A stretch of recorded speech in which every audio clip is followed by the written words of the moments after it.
So because I've got almost 30 credit cards and I run a YouTube channel talking about this stuff, I'm always getting asked the question, what's the best credit card that I should get next? And I think that's because the average person might assume there's some sort of secret card out there that maybe only people like me would know about. However, the truth is that the best credit card for you to get next is probably going to be very different than the best card for someone else. And that's because there's actually a very specific order you should be aiming to get your credit cards. And that order is going to be highly based on what previous cards you've opened in the past. So whether you're starting from 0 previous cards or you've got a few cards already, in this video, I want to go over the exact optimal order for getting credit cards if your goal is to earn the most value possible in the shortest amount of time for either straight up cash back or points and miles for travel. Now, honestly, I wish I knew this optimal order even existed before I got started with my own credit card journey, because I definitely did not follow this, and it led to a few mistakes like denials and sign-up bonuses I missed out on. So with that said, the first card in this optimal order is going to be your choice of either a student credit card, a secured credit card, or one of plenty other starter cards that are out there on the market. Now, when most people are trying to get their first credit card, they quickly find out there's a pretty common catch-22 going on here, and that's the fact that you typically need some sort of credit history to get approved for a credit card.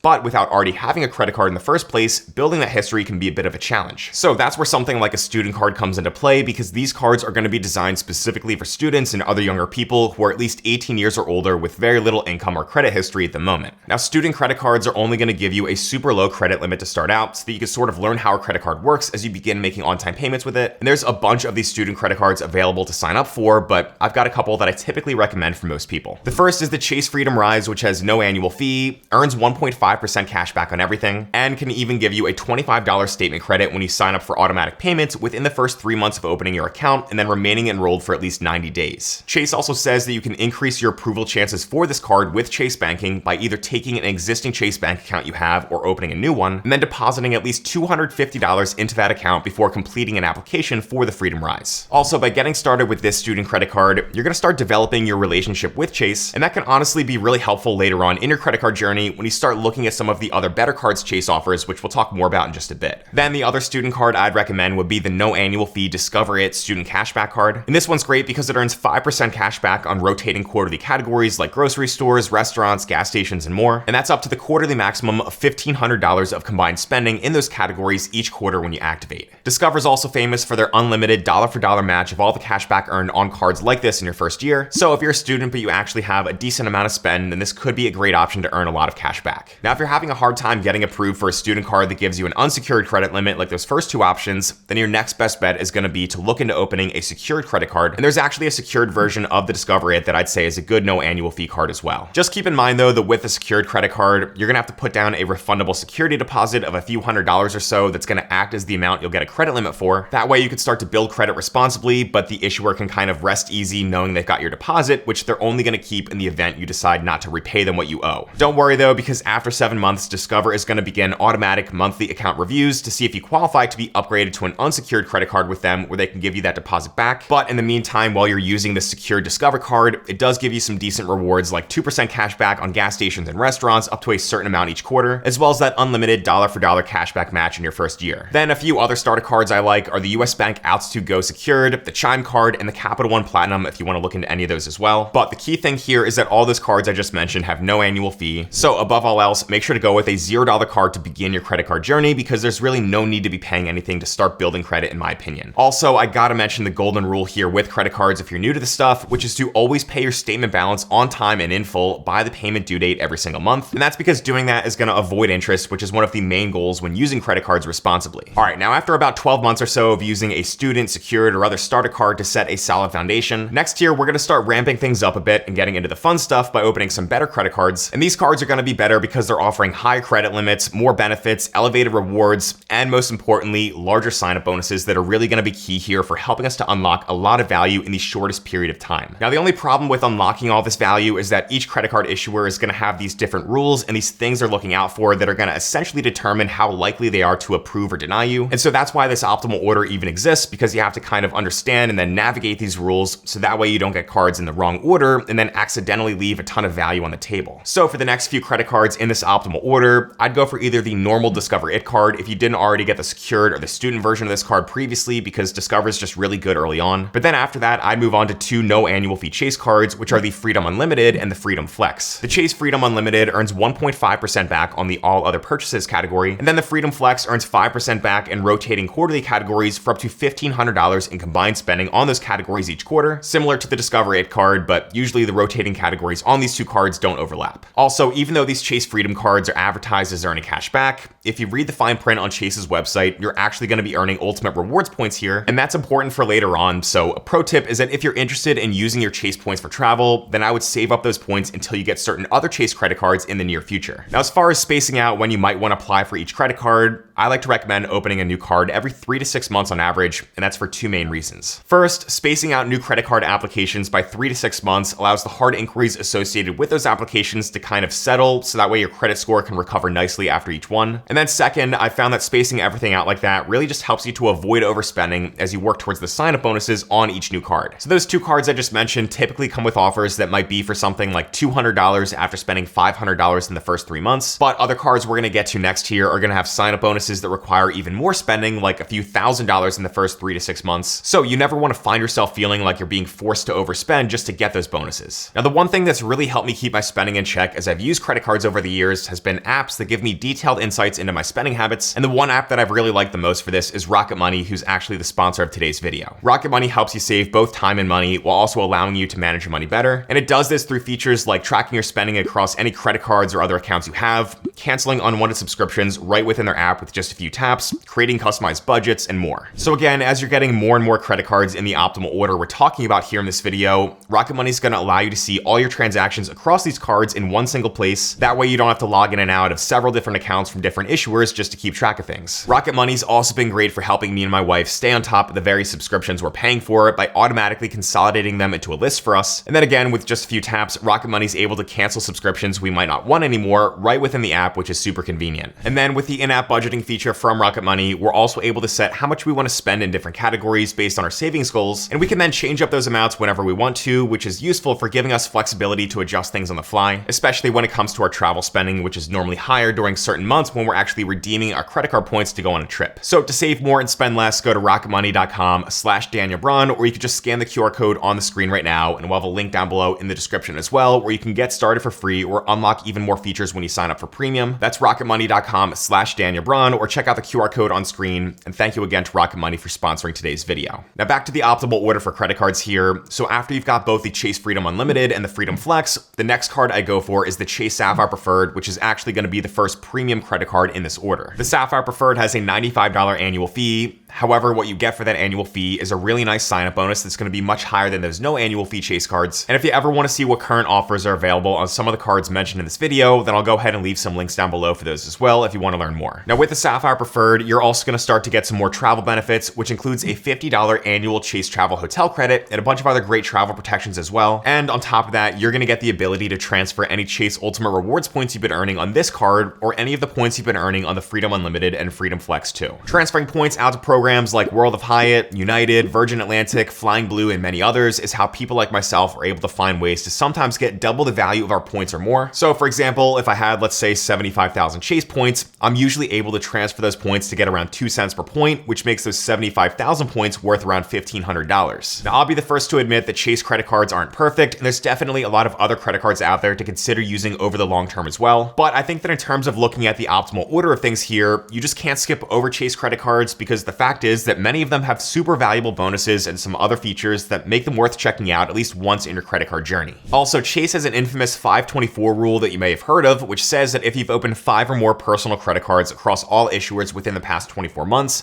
you will automatically be denied for any new Chase credit cards. So because of this rule and because of the value of the welcome offers on Chase cards, the optimal order of things is to prioritize Chase cards first while you're under that 524 rule, and then go for credit cards from other issuers later on. All right, so after you've got that initial Chase trifecta of the Freedom Unlimited, Freedom Flex, and Sapphire Preferred, you should still be under 524. And so at this point in the optimal order, I would go after business credit cards if you can. Now, before you skip past this step because you're thinking that you can't get business credit cards, just keep in mind here that most business cards out there are actually designed for small businesses and even people with side hustles. So you don't have to own some sort of massive corporation to get approved for business credit cards, but instead, if you do things like e-commerce, social media, consulting, tutoring, DoorDash, driving for Uber, or any other number of things that will qualify as a small business, then you should definitely be looking into business cards because they're going to be super useful for your business and they typically have large sign-up bonuses. Now, for most credit card issuers, their business cards are actually not going to be included in your Chase 524 account because they do not show up on your personal credit report. However, certain issuers like Capital One have business cards that do show up on your personal report and do count towards 524, so just keep that in mind. But what I'd recommend next here in this optimal order is to look into getting Chase business credit cards if you can, because even though those don't count towards your 524 status, you do have to be under 524 to have a chance of getting approved for them in the first place. So if you ever find yourself being under 524, then I would take a look at the no annual fee Inc. Business Unlimited, followed by the Inc. Business Cash. You probably want to keep spacing out these cards every 3 to 6 months as well, because the minimum spend could be a bit higher to earn the larger sign-up bonuses. But the cool thing here is that these two Inc. cards actually earn the same ultimate rewards points as well that can be combined with your personal Chase credit cards after you just call up Chase to link your accounts. Then if you had some success in getting those first two Chase Inc. cards, you might want to consider picking up the $95 per year Chase Inc. Business Preferred as well, which has another nice welcome offer. And this card's also very useful if you have a lot of shipping or ad spend for your business. Now at this point here in this optimal order, you can keep going after other business credit cards from Chase or even some business credit cards from maybe Amex as well while you're under 524. But if you've been spacing out your applications for those personal credit cards from before, you may start to see some of those accounts get to be more than 24 months old, which is going to start decreasing your 524 count. So now we can start to shift our focus back over to opening our next few personal credit cards. And for this, anytime I want to open a new personal card, I always want to ask myself, what's my Chase 524 count? And if I'm under 524, then usually the most optimal thing to do is to continue looking at any other Chase credit cards. So personally, I would then start looking at whether there's any good offers going on for what we call keeper cards that Chase might have. And these are going to be co-branded hotel and airline cards that give some sort of benefit every single year that easily justifies their annual fee. Two examples of this that I'd be taking a look at would be the $95 per year World of Hyatt credit card and the $95 per year Marriott Bonvoy Boundless. And that's because each of these cards comes with a free night award that I know I'm going to easily use every year to book a night at a hotel that would normally cost way over $95. Then after getting any of those keeper cards from Chase or any other cards you might come across with really good limited time offers, I'd also consider taking a look at the Prime Visa next. And that's because this Chase card lets you earn an unlimited 5% cash back on Amazon for no annual fee as long as you're a Prime member. That's super valuable to have in your wallet for both cashback and travel-focused credit card users. But now at this point in the optimal order here, after you're all satisfied with the Chase cards you've got under the 524 rule,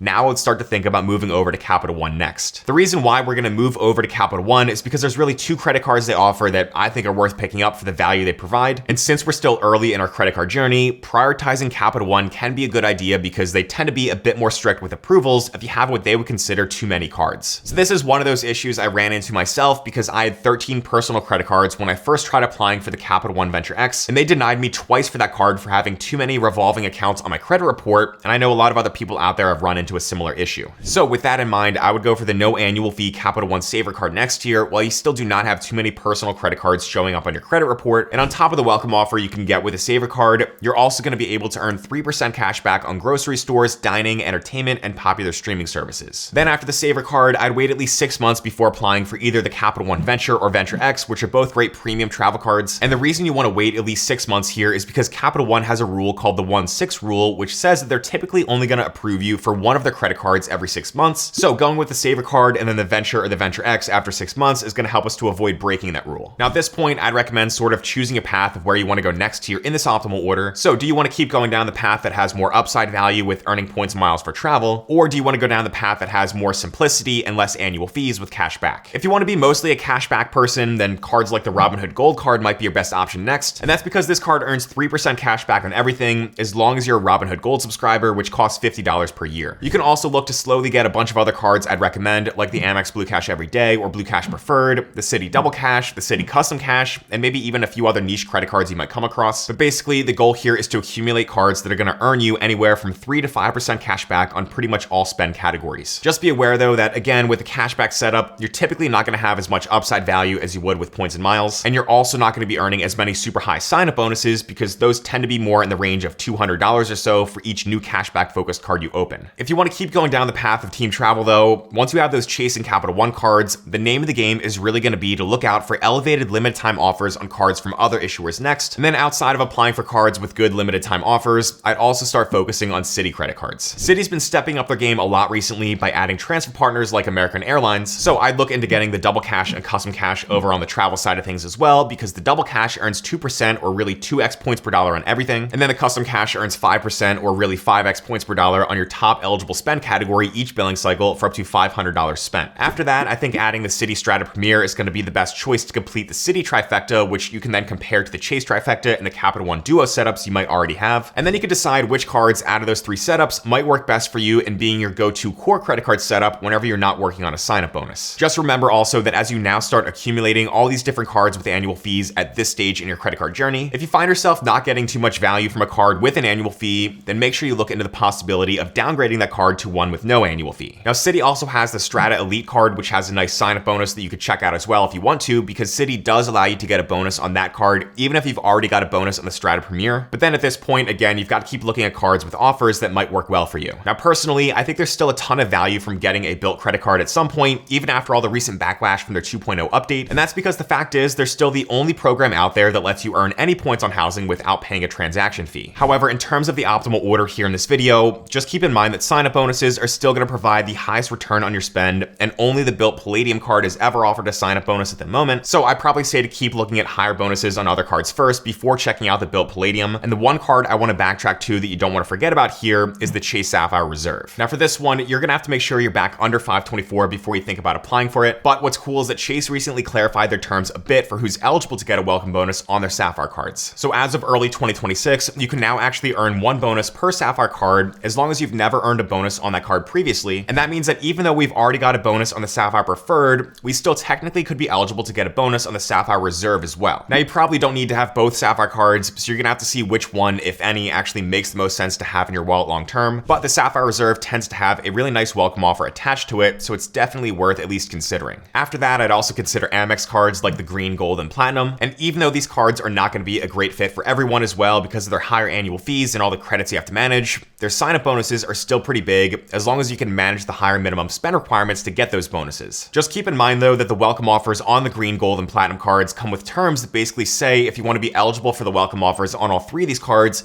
then you've got to go in the order of Green, then Gold, then Platinum. That's because if you got a bonus on the Platinum card first, for example, the terms for the Amex Gold say you may not be eligible to receive a welcome offer if you have or have had this card or different versions of the Platinum card as well. So again, for the optimal order here in this video without getting too confusing, just remember to go Green, then Gold, then Platinum, and not the other way around. And then finally, I think once you've got all the big sign-up bonuses you could want from most of the transferable points earning cards, then I'd go ahead and go back over to Built, where I'd choose the Palladium card just because that's the one card they offer with a sign-up bonus as well. Now the Built Palladium card's not perfect, but I have it right now and I've been heavily using it as my catch-all card because it effectively earns me 3.33x points per dollar on everything when factoring in the way it unlocks points that I can earn on my mortgage. It's a bit of a detailed explanation for how that works though, so if you haven't already, then make sure to go ahead and check out this video over here on the screen next, where I break down everything you need to know about Built. But as always, thanks so much for watching, and I'll see you in the next one.